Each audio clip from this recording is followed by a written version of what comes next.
লেবাননকে আরেকটি গাজা বানানো যাবে না। ইসরায়েলের আগ্রাসন ঠেকাতে গোটা ইউরোপকে এগিয়ে আসার আহ্বান জানিয়েছে স্পেন।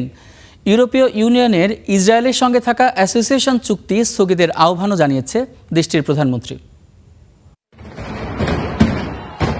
একের পর এক গুলিবর্ষণে ছিন্ন ভিন্ন ইসরায়েলি প্রধানমন্ত্রী নেতানিয়াহুর প্রতিকৃতি। লেবাননের ওপর ইসরায়েলি বর্বরতার প্রতিবাদে এভাবেই সোচ্চার হয়েছেন স্পেনের মালাগা গ্রামের বাসিন্দারা। শুধু মালাগা নয়, লেবাননে মানবাধিকার রক্ষার প্রশ্নে প্রতিবাদী কণ্ঠ হয়ে উঠেছেন স্বয়ং স্পেনের প্রধানমন্ত্রী পেদ্রো সানচেজও। লেবাননকে যেন আরেকটি গাজা হয়ে উঠতে না দেওয়া হয় তার জন্য গোটা ইউরোপের কাছে আহ্বান জানিয়েছেন সানচেজ। এছাড়া ইউরোপীয় ইউনিয়নের ইসরায়েলের সঙ্গে থাকা অ্যাসোসিয়েশন চুক্তি স্থগিত করারও আহ্বান জানিয়েছেন তিনি।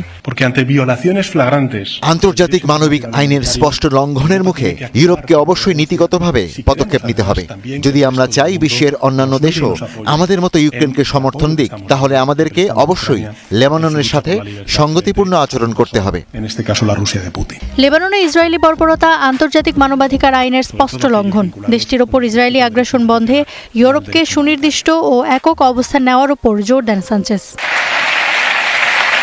লেবাননের পক্ষে এমন অবস্থানের জন্য স্পেনের ওপর ক্ষুব্ধ ইসরায়েল। দেশটির ওপর কূটনৈতিক যুদ্ধ চালানোর অভিযোগ এনেছেন প্রধানমন্ত্রী বেনিয়ামিন নেতানিয়াহু। এছাড়া গাজা যুদ্ধবিরতি তদারকির জন্য গঠিত সমন্বয় কেন্দ্র থেকে মাদ্রিদকে বাদ দেওয়ার ঘোষণা দিয়েছেন তিনি। শুক্রবার এক্সে প্রকাশিত এক ভিডিও বার্তায় তিনি একথা বলেন। যারা ইসরায়েলের উপর আক্রমণ চালায় তাদের সামনে আমরা নীরব থাকব না। তাই আমি নির্দেশ দিয়েছি কিরিয়াত গাতের সমন্বয় কেন্দ্র থেকে স্পেনের প্রতিনিধিদের সরিয়ে দিতে। এদিকে লেবানন সরকারের সঙ্গে সরাসরি আলোচনা শুরু করার নির্দেশ দিয়েছেন ইসরায়েলি প্রধানমন্ত্রী বেনিয়ামিন নেতানিয়াহু। লেবানন সরকারের আহ্বানের পর তাদের সঙ্গে শান্তি আলোচনায় বসার জন্য আমি মন্ত্রিসভাকে নির্দেশ দিয়েছি। এই আলোচনায় আমাদের দুইটি প্রধান শর্ত থাকবে। প্রথমত, হিজবুল্লাহকে নিরস্ত্র করা ও দ্বিতীয়টি হলো দুই দেশের মধ্যে একটি ঐতিহাসিক ও টেকসই শান্তি চুক্তি প্রতিষ্ঠা করা। তবে নেতানিয়াহুর এই বক্তব্যের বিষয়ে লেবানন সরকারের পক্ষ থেকে তাৎক্ষণিক কোনো প্রতিক্রিয়া পাওয়া যায়নি। তবে দ্রুত আলোচনায় বসার জন্য সরকারের প্রতি আহ্বান জানিয়ে বৈরুতের রাজপথে নেমেছেন হাজারো মানুষ। Iffat Ira, star news.